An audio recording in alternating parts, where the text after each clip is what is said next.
वालेकुम नाज़रीन कराम, मैं सलीम ईवान हूँ और हाज़िर हूँ एक नई वीडियो लेके आपके सामने।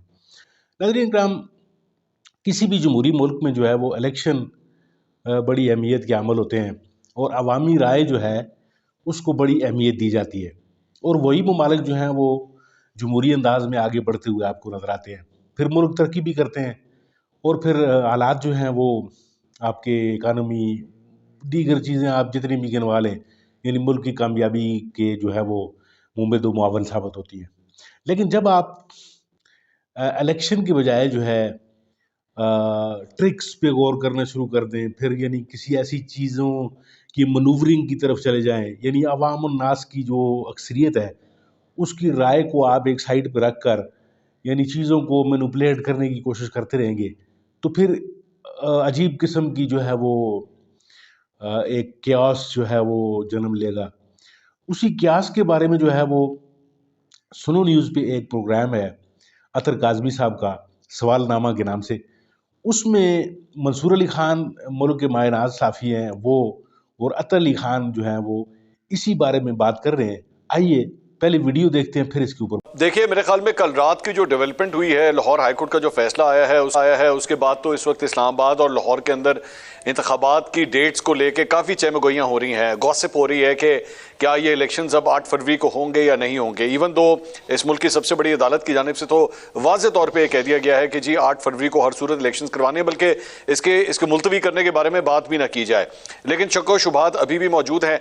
नवाज शरीफ साहब ने आज पहली दफ़ा कौम से खिताब किया। मैं इस कौम से खिताब के ऊपर भी मेरे कुछ तहफ़्फ़ुज़ात हैं, क्योंकि ये एक नया कॉन्सेप्ट जो है इमरान खान साहब के दौर से शुरू हुआ था कि जी कौम से खिताब प्रेस कॉन्फ्रेंसों का जो एक ज़माना होता था जिसमें क्रॉस क्वेश्चनिंग होती थी, सहाफ़ी आपसे सवाल करते थे, जो सवाल होने चाहिए वो उनके आपको जवाब देने चाहिए। काफ़ी हद तक अगर आप ये कहें कि 21 अक्टूबर की जो मियाँ साहब की तकरीर थी उसी की एक शॉर्ट फॉर्म जो है वो आपने सुनी है, मुझे उसके अंदर कोई नई चीज़ नहीं लगी। वो तो सिर्फ यही लगता था जैसे आपने जो है वो कौम से खिताब की ओपनिंग करनी थी कि जी मेरी पहली इनिंग जो है कौम से खिताब की स्टार्ट होगी, और मुझे लग रहा है आगे भी इसी तरह ही होगा, क्योंकि मियाँ साहब आमतौर पर इंटरव्यूज़ वगैरह से वैसे ही कतराते हैं। तो अभी तक मुझे लग रहा है कि ये जो पूरा खिताब था, इससे अगर पूरे पाकिस्तान में 12 करोड़ वोटर में से जितने वोटर भी पीटीआई के हैं, इनमें से कोई एक भी कन्विंस नहीं हुआ होगा मेरे ख्याल में कि जी आपके कहने का मकसद है कि 4-5 टूट ना गए हों, कन्विंस नहीं हुआ होगा कोई। नहीं, 5 भी नहीं टूटे होंगे मेरा ख्याल, 4-5 भी नहीं टूटे होंगे इस तकरीर को सुनने के बाद। नून लीग के अपने 4-5 ना टूट गए हों, मैं ये कह रहा हूँ। मैं वो उसके बारे में वो मेरे ख्याल में रह भी तकरीबन इतने ही गए हैं फिलहाल जो सूरत हाल है, तो वो उसमें से क्या टूटना है, वो तो हर सूरत मियाँ साहब को पहले बेगुनाह समझते थे। ठीक है। अच्छा मंसूर साहब, जिस तरह मैंने पहले भी अर्ज की कि कौन सी जमात आपको कहाँ पे नजर आ रही है, इसलिए कि ये बहुत ज्यादा बहस चल रही है। हर कोई कह रहा है, नून लीग कह रही है हमारा वजीर आजम है, पीटीआई कह रहे हैं हम आगे हैं, पीपल्स पार्टी वाले कह रहे हैं हमारा वजीर आजम होगा। तो आपको क्या लग रही है सिचुएशन? देखिए, मैं तो ये सवाल अक्सर औकात आज भी हम जब किसी महफिल में जाते हैं तो लोग सबसे पहले हमसे यही सवाल करते हैं, जी आप बताइए इलेक्शंस के अंदर कौन जीतेगा। तो मैं उसका एक बड़ा वाजे से जवाब देता हूं कि जनाब डिपेंड करता है कि इलेक्शन वाले दिन मौसम कैसा होगा और पिच कैसी होगी। अगर तो टर्निंग पिच है, मौसम अबर आलूद है, तो फिर तो पाकिस्तान तहरीक इंसाफ के लिए मुश्किलात ही होंगी। लेकिन अगर सीधी पिच है, मौसम साफ है, स्टेडियम भरा हुआ है और स्टेडियम के अंदर आने के लिए तमाम वोटर्स को, तमाम लोगों को आने की खुल्लम खुल्ला इजाजत होगी, तो फिर तो पाकिस्तान तहरीक इंसाफ का दिन होगा।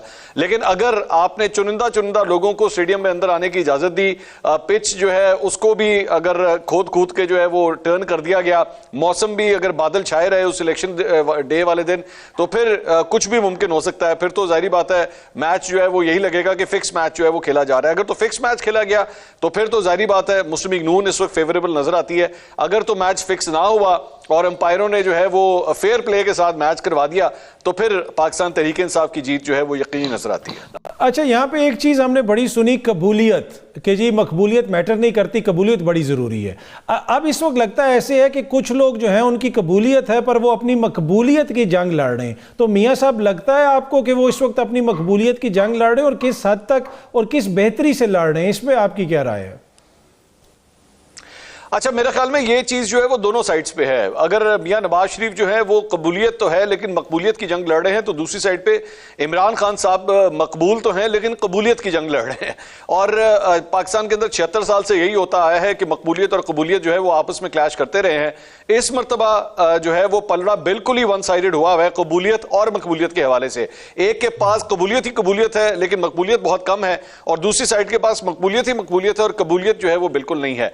अब इलेक्शन डे वाले दिन दोनों में से किसका पलड़ा जो है वो भारी होता है? माजी के अंदर तो हमने देखा है कि कबूलियत जो है वो हमेशा जीती आई है, मकबूलियत का अमल दखल निस्बतन कम रहा है। लेकिन इस मरतबा पलड़े दोनों जो है वो बहुत ज्यादा एक साइड के ऊपर जानिब झुके हुए हैं। वही बात है कि दोबारा मैं वही कहूंगा कि मौसम कैसा होगा उसी पे डिपेंड करता है, उसमें इत्तेदाल नहीं। अच्छा, एक और चीज जो हम देख रहे हैं कि बिलावल साहब काफी ज्यादा तनकीद करते हैं नून लीग पे, मियां साहब पे, लेकिन दूसरी तरफ से हमें इस तरह का कोई चीज नजर नहीं आ रही कि पीपल्स पार्टी या बिलावल साहब की जात को उस तरह टारगेट नहीं किया जा रहा। क्या ये आने वाले सेटअप के हवाले से कुछ चीज जहन में है नून लीग के जनाब के इनके साथ मिलकर हुकूमत बनानी पड़ेगी आगे, तो लिहाजा चीजों को उस नहज तक ना पहुंचाया जाए? देखिए, नून लीग के जो रहनुमा हैं वो प्राइवेट डिस्कशंस के अंदर जब उनसे यही सवाल किया जाता है कि जनाब ये जरदारी साहब के जो हैं वो तो फूल बरसा रहे हैं लेकिन बिलावल साहब की जानिब से जो है वो आग और गोले बरसाए जा रहे हैं, इस पे आप क्या कहते हैं? तो वो ये कहते हैं कि ये सियासत का मामला है, हमें बिल्कुल कोई परेशानी नहीं है, हमें पता है कि ये पॉलिटिक्स हो रही है, पाकिस्तान पीपल्स पार्टी को भी कैंपेनिंग करनी है। हमेशा ज़हन में रखिएगा कि पॉलिटिकल कैंपेन जो होती है ना, एक बॉक्सिंग मैच की तरह होता है जिसमें आपको एक ना एक टारगेट चाहिए होता है बॉक्सिंग रिंग के अंदर, कि जिसमें आप कह सके जनाब ये सारा कसूरवार है, इसके ऊपर सारा कुछ डाल दें। तो पीपल्स पार्टी और क्या करेगी? जाहिर बात है 16 माह की अपनी हुकूमत की जो कारकर्दगी थी जिसमें ये इत्तेहादी थे, उसका मलबा जो है वो किसी ना किसी के ऊपर तो डालना है, और जाहिर बात है नून लीग एक नेचुरल टारगेट बनता है कि उसके ऊपर सब कुछ डाल दिया जाए। लेकिन नून लीग इसका माइंड बिल्कुल नहीं कर रही, वो जानते हैं कि ये बेसिकली सिर्फ पॉलिटिक्स हो रही है, आप इलेक्शन होने दें। अगर इन दोनों ने इत्तेहाद ना किया तो फिर चाहे जो मर्जी कर लीजिएगा, ये दोनों उसी तरह जिस तरह 16 माह की हुकूमत में इन्होंने इत्तेहाद बनाया था दोबारा उसी तरह इत्तेहाद बना लेंगे। अच्छा, अब एक और चीज़ का जिक्र हो रहा है खासकर पीपल्स पार्टी की जानिब से कि जी वज़ीर आज़म भी हमारा होगा और हो सकता है कि सदर भी हमारा हो। वज़ीर आज़म की जंग तो चल ही रही थी, लेकिन अगले आने वाले सेटअप में सदर कहाँ से आएगा? सदर कौन हो सकता है? क्या वो किसी बड़ी सियासी जमात से आएगा? मौलाना साहब का भी नाम आता है, क्या ये भी एक अहम ओहदा होगा जिसके ऊपर बहुत सारी मनूवरिंग करनी पड़ेगी लोगों को?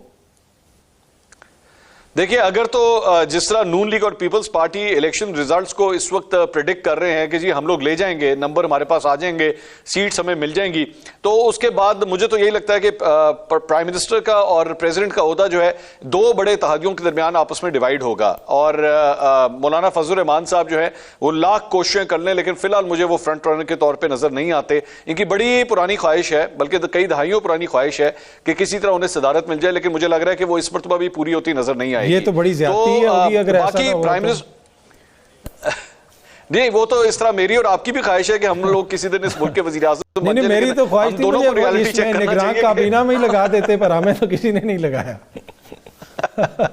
नहीं, वो हम दोनों के पास वो क्रेडेंशियल्स नहीं है, ना ऐसे ताल्लुकात है कि हम वहां तक पहुंच सकें। ठीक ठीक। अच्छा, अब आगे जो ये हुकूमत बनेगी, एक चीज़ कहा जा रहा है कि ये जो इंतखाबात हैं इनके नतीजे में पाकिस्तान में इस्तेहकाम आना चाहिए, हमें मौशी इस्तेहकाम की भी ज़रूरत है। तो क्या यहाँ पे कोई कौमी हुकूमत टाइप की गुंजाइश बनेगी? और दूसरा, पाकिस्तान तहरीक इंसाफ को इस सारे इत्तेहाद में आप बिल्कुल माइनस समझते हैं, या कहीं ना कहीं उनका भी कोई रोल हो सकता है? जैसे उनके कुछ लोग मुंतखब होके आएँ, वो साइड चेंज कर लें, या कोई आज़ाद आएँ, कोई कुछ ऐसा सिनारियो आपको बनता हुआ नज़र आता है? जी, मेरे ख्याल में आप बिल्कुल सही आइडेंटिफाई कर रहे हैं। मुझे अनफॉर्चुनेटली ऐसा ही नजर आ रहा है कि दोबारा वो जो एक डर्टी पॉलिटिक्स यहाँ पे होती है कि यहाँ पे जो है वो फॉरवर्ड ब्लॉक्स बनते हैं सियासी जमातों के।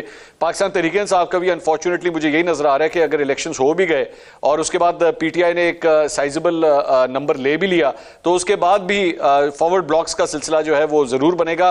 कौमी हुकूमत ही मुझे नजर आ रही है कि आपस में कौमी हुकूमत बनेगी, और उसके अंदर पाकिस्तान तहरीक इंसाफ को जो है वो जो फॉरवर्ड ब्लॉक में अगर नहीं आ सकेंगे तो उनको ऑपोजिशन की सीटों के ऊपर बैठने का मौका जो है वो दिया जाएगा। और ज़हन में रखिएगा, जो इस्तेहकाम की आपने बात की, इस्तेहकाम सिर्फ एक सूरत में बरकरार रहेगा अगर लोग सड़कों पे ना निकले। अगर तो पाकिस्तान की सड़कें आपने क्लियर रखी तो फिर किसी किस्म की कोई प्रॉब्लम नहीं आएगी, लेकिन अगर लोग सड़कों पे निकल आए और जौक दर जौक निकल आए तो फिर इस्तेहकाम लाना जो है वो बहुत मुश्किल हो जाएगा। तमाम स्कीमें धरी की धरी रह जाएंगी, ना बिरयानी काम करेगी, ना गाड़ियां काम करेंगी, ना मोटरसाइकिलें काम करेंगी। उसके बाद सिर्फ और सिर्फ वो लोग जो सड़कों पे खड़े होंगे एहतजाज करने के लिए, फिर सिर्फ वही काम करेंगे। वीडियो आपने मुलाहिजा की, नाज़रीन इकराम, यानी कितने दुख और अफसोस से ये कहना पड़ रहा है कि कहने को तो हम जमहूरी मुल्क हैं, हमारा जो सिस्टम है वो पार्लिमानी है, सारी चीज़ें हैं, लेकिन अवाम जो एक तरफ खड़ी है, अवाम कुछ और चाह रही है, ऊपर बैठे हुए लोग जो हैं, जो बंद घरों में जो कुछ फैसले कर रहे हैं, क्या हम एक सही समत की तरफ मुल्क को लेके जा रहे हैं? क्या आने वाले जो इलेक्शन है, क्या वो आपको नज़र आते हैं कि उन इलेक्शंस के बाद मुल्क में जो है वो अफरा तफरी, अनारकी और एक क्यास की सूरत हाल तो नहीं पैदा हो जाएगी? यानी आपने इन दो बड़े मोतबर किस्म के जो एंकर्स हैं और एक मेन स्ट्रीम मीडिया पे बैठ के ये एक डिस्कशन कर रहे हैं।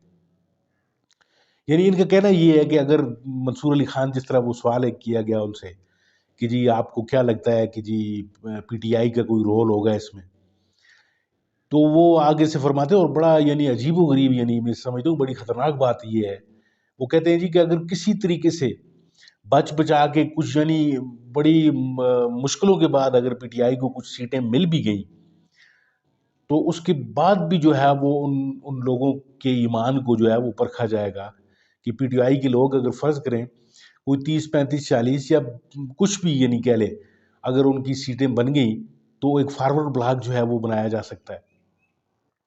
यानी इस हद तक सोचने वाले जो हैं वो सोच रहे हैं कि एक जमात को जो है वो मुल्क के जो तूल अर्ज़ में मकबूल है और लोगों की जो है वो पसंदीदा जमात है, उसको नहीं आने दिया जाएगा। बाकी चाहे किसी भी ऐरे गैरे नथु खैरे को वो आप लेके आ जाएंगे। तो नाज़रीन, जहाँ पे ये इस तरह की सूरत हाल पैदा हो जाती है, वहाँ पे फिर मुल्क तरक्की नहीं करते, फिर वहाँ पे जो है वो लोगों के साथ जो है वो आवाम के साथ जो होता है वो आप देख रहे हैं, तो हो भी रहा है। यानी किस धड़ल्ले से एक मतलब मेन स्ट्रीम मीडिया में बैठ के दो बड़े जो मोतबर साफ़ी जो हैं, वो इस तरह की जो उनके ज़हन में जो एक खदशात हैं आइंदा आने वाले जो इलेक्शंस हैं, तो आपने ये मुलाहिज़ा किए। अब आप सूरत हाल किस तरफ जाती हुई देख रहे हैं? अपने कमेंट्स में ज़रूर ये बात बताइएगा मुझे।